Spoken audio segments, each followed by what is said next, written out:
여러분 안녕하십니까? 광주 MBC 뉴스투데이입니다. 먼저 오늘의 주요 뉴스입니다. 대선 공식 선거운동이 시작된 가운데 문재인, 안철수 두 후보가 호남의 지지를 얻기 위해 총력전에 나섰습니다.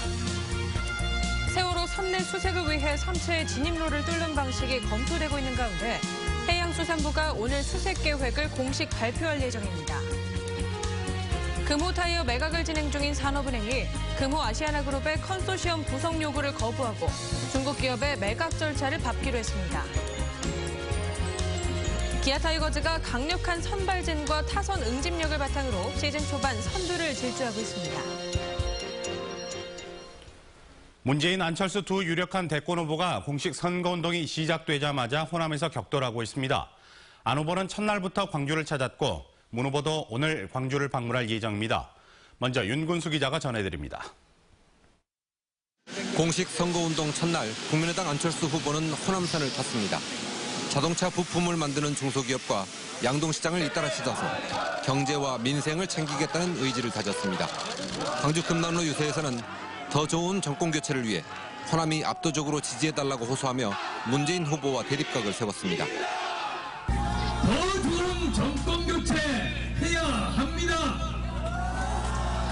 대파 패권주의 세력에 또다시 나라 맡길 수 없습니다. 민주당 문재인 후보는 둘째 날 행선지를 호남으로 잡았습니다. 전주와 광주에서 잇따라 집중 유세를 하며 호남 유권자들의 지지를 호소할 예정입니다. 첫날 대구를 찾은 문 후보는 국민을 통합하고 국가 위기를 헤쳐갈 준비된 대통령은 자신이라며 안 후보와 차별화를 시도했습니다. 충분히 준비되어 있지 않으면 감당 못합니다. 실패하고 말 것입니다. 대구 시민 여러분, 누가 제대로 준비됐습니까? 양당의 선대위원장들도 첫날부터 호남에서 새대기를 펼쳤습니다. 박남매로 불리며 한때 한솥밥을 먹었던 박지원, 박영선 두 선대위원장은 광주에서 서로 다른 후보를 지원했습니다. 정통 야당으로의 정권교체, 시대교체, 세대교체를 이룹시다. 호남 사람들 인사차별했기 때문에 대통령 안 돼야 됩니다. 선거 초반부터 호남에서 기싸움을 시작한 두 후보 측은 상대의 약점을 들춰내는 방식으로 호남 민심을 파고들고 있습니다. MBC 뉴스 윤근수입니다. 공식 선거운동 시작에 맞춰 각 정당이 광주와 전남에서도 일제 유세를 시작했습니다. 빗속에서도 열기가 뜨거웠습니다. 송정근 기자입니다. 요란한 봄빛 속에서 선거운동이 시작됐습니다. 파랑, 빨강, 초록 등 각 정당을 상징하는 색색의 옷을 입고 선거운동원들이 이른 아침부터 거리에서 유권자들을 맞았습니다. 정당별로 선대위 출정식을 열고 대선 필승 의지도 다졌습니다. 민주당과 국민의당, 정의당은 5.18을 상징하는 옛 전남도청 앞에서 선거운동의 시작을 알렸습니다. 나라기 당당한 나라 기호반 심상정을 선택해야 한다. 심상정을 지금만큼 우리의 삶의 질이 높아진다. 특히 민주당과 국민의당은 중앙선대위원장 등 대표 인물들을 내세워 호남에서 새몰이를 시작했습니다. 자유한국당과 바른정당은 유동인구가 많은 교차로에서 자기 당 후보를 선택해달라고 시민들에게 호소했습니다. 강하고 당당한 선임 대통령 홍준표, 국민이 주인이 되는 국가 대계획을 내내겠습니다. 경제 전문가, 안보 전문가, 기호 4번 바른정당 유승민 후보를 반드시 선택해야 되겠습니다. 공식 선거운동과 함께 22일간의 열전에 들어간 이른바 장미전쟁. 대권을 향한 후보와 정당들의 총성 없는 전쟁이 굴붙기 시작했습니다. MBC 뉴스 송정근입니다. 대체로 흐린 날씨를 보이겠습니다. 오늘도 비 소식이 있으니까 우산 챙기셔야겠는데요. 다만 현재 출근길에는 안개를 주의하셔야겠습니다. 광주를 비롯해서 장성과 담양 등 전남 6개 시군에서는 안개주의보 내려져 있습니다. 그 밖의 지역에서도 시정이 좋지 않으니까요. 교통안전 신경 쓰시기 바랍니다. 오늘 오후 한때는 비가 내리겠는데요. 광주와 전남 지역 5mm 미만으로 양은 많지 않겠습니다. 하지만 돌풍과 천둥, 번개를 동반하니까 주의하시기 바랍니다. 비가 그친 뒤에는 불청객 황사가 찾아옵니다. 어제 중국과 몽골에서 발현한 황사가 찾아오면서 오늘 오후에 우리 지역에 영향을 줄 것으로 보이는데요. 따라서 밤에는 미세먼지 농도가 좋지 않을 것으로 예상됩니다. 현재 기온 보시면 광주 10.4도를 비롯해서 대부분 지역 10도 안팎으로 출발하고 있습니다. 장성 20도, 담양과 화순 21도의 낮 기온 예상됩니다. 대부분 지역 어제보다는 2도에서 3도가량 높겠습니다. 곡성과 구례가 21도, 보성 20도로 일교차가 크겠습니다. 날씨였습니다. 세월호 선내 수색을 앞두고 수습 현장은 분주해지고 있습니다. 진입로를 뚫는 방향으로 가닥이 잡히면서 작업자들은 선체 안팎을 오가며 안전도를 점검하고 있습니다. 김진선 기자가 보도합니다. 객실인 4층에 뚫린 구멍으로 몸을 숙여 차례로 들어가는 작업자들. 들어갈 수 없는 구역은 유실방지망에 설치된 창문을 통해 내부를 살핍니다. 선체조사위원회도 작업자들과 함께 선체 안팎을 살피며 수색 방안과 작업 환경 등을 점검했습니다. 선내 수색은 세월호가 옆으로 누운 모습 그대로 작업자들이 들어가 수색하는 수직 진입 방식이 될 예정입니다. 이 과정에서 현재 아래쪽인 좌현에 3곳 이상의 구멍을 뚫어 진입로를 확보하는 방안이 검토되고 있습니다. 앞서 선체조사위원회가 절대 보존을 요구한 선교와 타기실, 기관실과 화물칸 등은 제외될 것으로 보입니다. 조사하는데 지장이 없는 것은 저기 다 계산해 놨다고 또 그러네. 하루라도 빨리 정말 시작하기를 바라는데. 선체조사위원회와 첫 협의를 가진 국방부 유해발굴 감식단도 오는 21일부터 투입돼 수색 업무를 지도 감독하게 됩니다. 해수부는 오늘 공식 브리핑을 통해 구체적인 선내 수색 방안과 향후 작업 계획을 발표할 예정입니다. MBC 뉴스 김진선입니다. 세월호 인양 과정에서 발견된 유류품들이 목포 신항내 컨테이너에 보관되고 있습니다. 발견된 지 열흘이 넘었지만 세척 작업이 지연돼 지방자치단체로 유류품 인계가 늦어지고 있습니다. 김양훈 기자가 취재했습니다. 목포신항 북문 앞에 위치한 세월호 유류품 보관 컨테이너입니다. 소유주가 확인된 2점을 제외한 100여 점의 유류품들이 보관돼 있습니다. 해양수산부는 유류품을 세척, 분류, 건조 등의 작업을 거쳐 목포시로 인계하겠다고 발표했었습니다. 그러나 대부분 유류품들은 열흘 넘도록 세척조차 되지 않은 채 창고에 있습니다. 해양수산부는 세월호가 계획과 다른 위치에 거치되면서 탈염 설비 등 관련 시설 설치가 늦어졌기 때문이라고 밝혔습니다. 유류품 발견 소식에 술렁였던 유가족들은 처리 과정이 차일피일 미뤄지자 애만 태우고 있습니다. 배 올라오기 전에 뻘 속에 유실물들이 있었겠구나 이런 생각을 했었어야 되는데 이게 탁생행정이죠. 그냥 배 올라오면 그래 이제 유실물 나오겠구나. 유류품을 세월호 가족들에게 넘겨주는 역할을 맡은 목포시도 난감하기는 마찬가지입니다.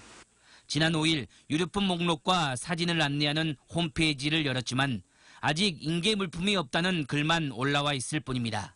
목포시에다가 유류품을 인계를 해줘야 되는데 어떤 목록화시켜서 인계해줘야 되는데 아직까지. 목포시는 가족들에게 정확히 유류품을 전달하기 위해 법원으로부터 가족관계 등록부 전산 확인 권한을 부여받았습니다. 또 유류품을 인수받는 대로 근무팀을 배치해 유류품 수령 사무실 운영에 들어갈 계획입니다. MBC 뉴스 김양훈입니다. 1980년대 5.18의 진실을 알리다가 숨진 열사들의 유족들이 광주를 찾았습니다. 유족들은 자신의 혈육이 무엇을 위해 목숨을 바쳤는지 다시 한번 되새겼습니다. 김철원 기자입니다. 5.18 7주기를 하루 앞둔 1987년 5월 17일 부산 시내 한복판에서 광주 학살 책임지고 전두환은 물러가라고 외치며 분신해 숨진 고 황보 영국 열사. 황보 열사의 아버지가 난생 처음으로 광주를 찾았습니다. 이 한년의 어머니 배은심. 배은심이가. 배은심. 여기가 이제 박관열이 여기. 박관열이 여기는요. 박관열이죠. 5.18 이후 광주 학살 진상규명을 요구하며 분신하거나 투신해 숨진 열사들의 유족들을 광주로 초청해 위로하는 행사가 처음으로 열렸습니다. 망월 묘역과 국립묘지를 둘러보며 자녀들이 왜 광주와 광주 시민들을 위해 목숨을 바쳐야 했는지를 생각하니 만감이 교차합니다. 광주에서 민주화운동을 하다가 이런 사건이 됐지 않습니까? 발발이 됐지 않습니까? 그래서 그 속에 열사들이 나왔다 이거요. 예, 그 정신에서. 그리고 그 열사들이 있기에 5.18이 있다 이런 이야기입니다. 오늘날의 위상을 예, 그렇죠. 이번 행사는 지난해 광주 MBC 5.18 특집 다큐멘터리와 포털사이트 다음의 스토리 펀딩, 그들의 광주, 우리의 광주를 통해 열사들의 사연을 알게 된 네티즌들이 모아준 성금으로 성사되었습니다. 광주시도 광주를 위해 희생된 이들을 기억하는 일을 소홀히 하지 않겠다고 다짐했습니다. 그간의 소홀함, 그리고 여러 부모님들의 마음에 광주의 역사, 그리고 150만의 시민들의 마음을 담아서 큰 절이나마 제가 올려야 마음이 조금 모을 것 같습니다. 건강하십시오. 자녀를 보낸 이후 30년 넘도록 간직했던 슬픔과 한을 뒤늦게나마 조금이나마 누기는 시간이었습니다. MBC 뉴스 김철원입니다.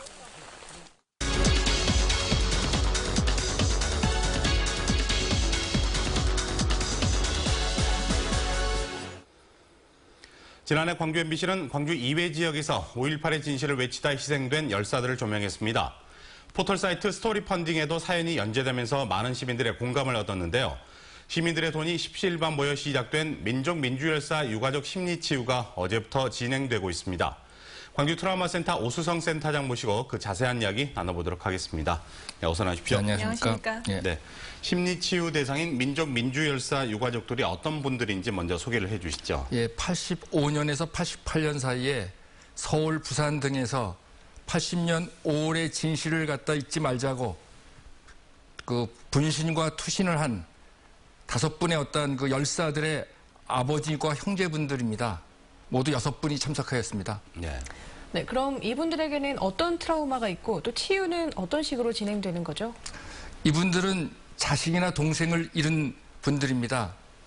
그들이 마음의 상처는 쉽게 아물지 않습니다.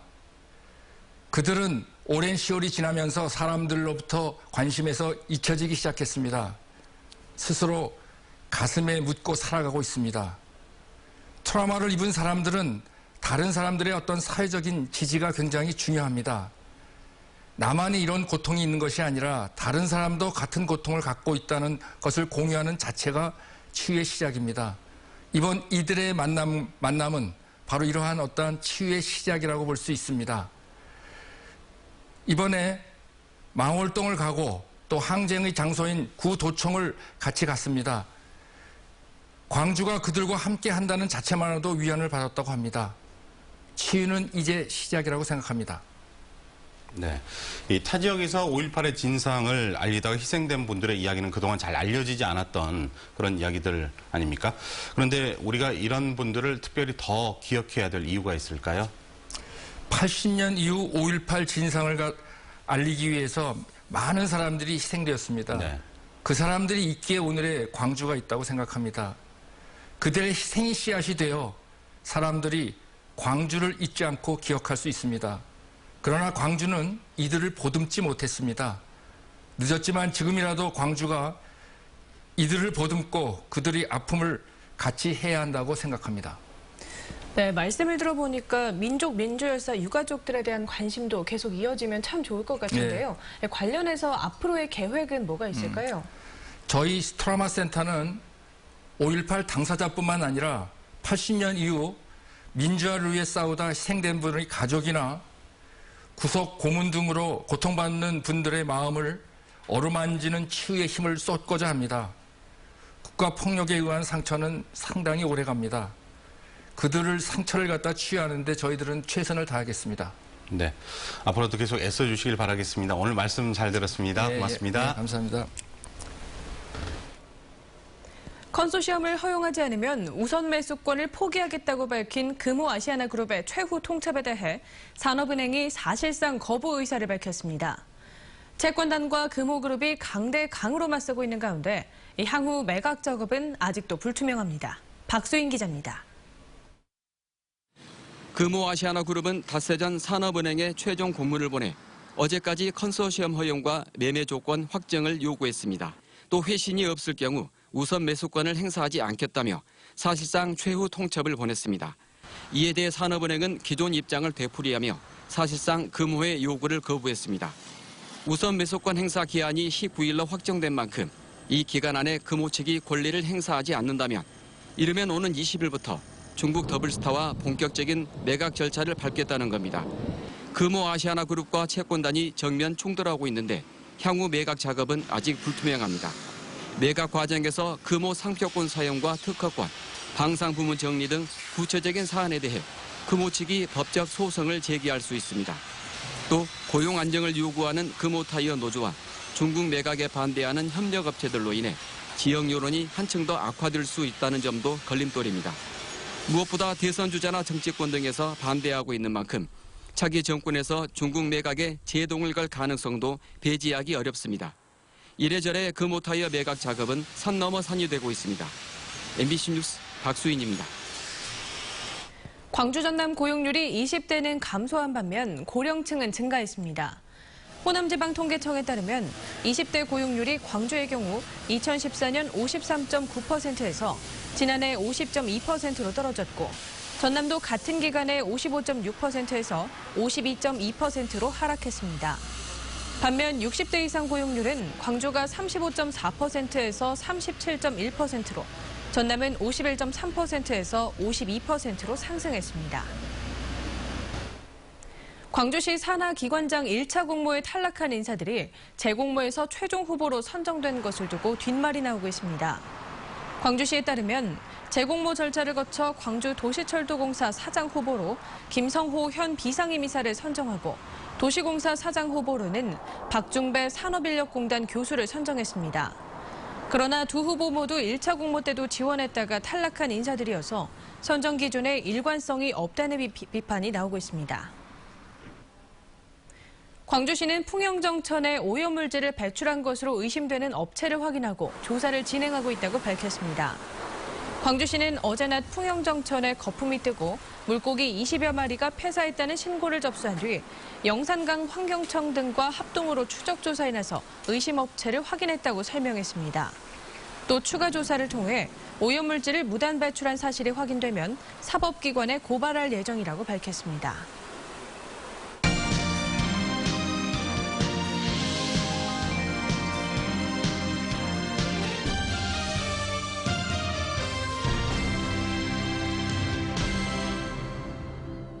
기아 타이거즈가 신나는 5연승 행진과 함께 선두를 질주했습니다. 강력한 선발진과 강한 타선의 응집력이 선두 질주의 바탕이 되고 있습니다. 이미지 뉴스 리포터입니다. 기아 타이거즈가 지난주 천적 두산과 넥센을 따돌리고 5연승 행진과 함께 올 시즌 10승 고지를 가장 먼저 밟았습니다. 시즌 전적 11승 3패, 2위와 2게임 차고 개막 이후 5연속 위닝 시리즈를 달성했습니다. 초반 선두의 원동력은 당연 선발 투수진. 아주 잘 어울리고요. 헥터와 패틴, 양현종으로 이어지는 선발진이 리그 최강인데다 임기영도 2게임 연속 제 몫을 해냈습니다. 11승 가운데 8승을 선발이 책임졌고 평균 자책점이 2.30으로 리그 1위입니다. 타선의 응집력도 선두 비결입니다. 팀 타율은 2할 6푼 6리로 중위권이지만 득점권 타율은 2할 9푼으로 결정적인 순간에 강했습니다. 특히 올 시즌 최영우가 가세하면서 타선의 무게감이 몰라보게 달라졌습니다. 나지완과 안치홍 등 뒤를 바치는 타자들은 최영우 후강 효과를 톡톡히 보고 있습니다. 제가 해결해야 된다는 생각이 강하다 보니까 좀 더 집중할 수 있어서 볼을 더 잘 볼 수 있었던 것 같아요. 김민식의 가세로 안정된 포수진, 견고해진 센터라인도 기아 선두 수성의 촉매제로 작용하고 있습니다. 구원 투수 등 뒷문 불안이 걱정이지만 기아는 쉽게 역전패를 허용하지 않는 등 탄탄한 팀워크로 시즌 초반 기세를 이어갈 전망입니다. MBC 뉴스 이미지입니다. 우리나라에도 시신을 매장하기 전에 일정 기간 무덤 밖에 안치하는 문화가 있었던 것으로 확인됐습니다. 문화재청은 나주 정천고분에서 발견된 금동 신발을 조사하는 과정에서 파리 번데기 껍질을 찾아냈다며 이를 통해 1500년 전 우리나라에도 시신을 매장하기 전에 일정 기간 임시로 안치하는 문화가 있었음을 확인했다고 밝혔습니다. 빈이라고 불리는 이 장례 절차는 북유럽이나 일본 등에서 나타난 풍습으로 우리나라에서 확인된 건 이번이 처음입니다. 동신대학교 개교 30주년을 기념해 남도예술 전시회를 열고 있습니다. 동신대 중앙도서관 5층에서 오는 6월 15일까지 열리는 이번 전시에서는 서양화와 동양화, 조각, 설치미술까지 다양한 장르의 작품들이 선보이고 있습니다. 참여 작가는 오재길과 황영성, 강훈 등 90여 명으로 문화예술의 다양성을 느낄 수 있는 기회가 될 것으로 전망됩니다.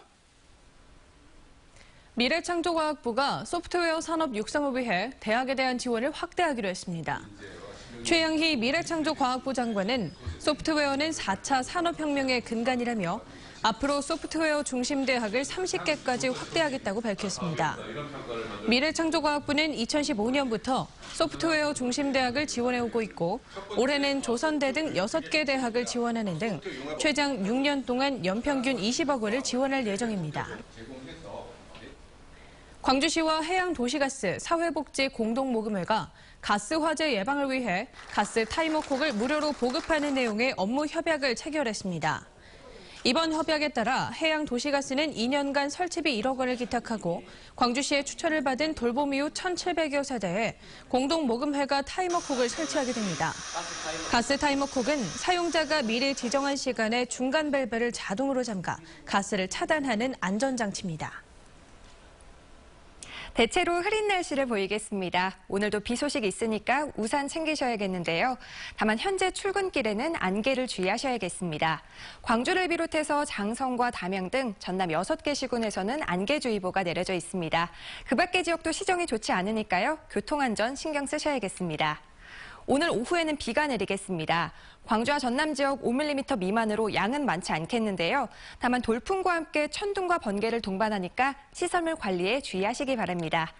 비가 그친 뒤에는 불청객 황사가 찾아오겠습니다. 어제 중국과 몽골에서 발원한 황사가 오늘 오후 늦게 우리 지역에 영향을 주겠는데요. 따라서 밤에는 미세먼지 농도가 좋지 않을 것으로 예상됩니다. 현재 기온 보시면 광주 10.4도를 비롯해서 장성과 담양 화순 9도대를 보이고 있고요. 낮 기온 20도 안팎까지 크게 오르겠습니다.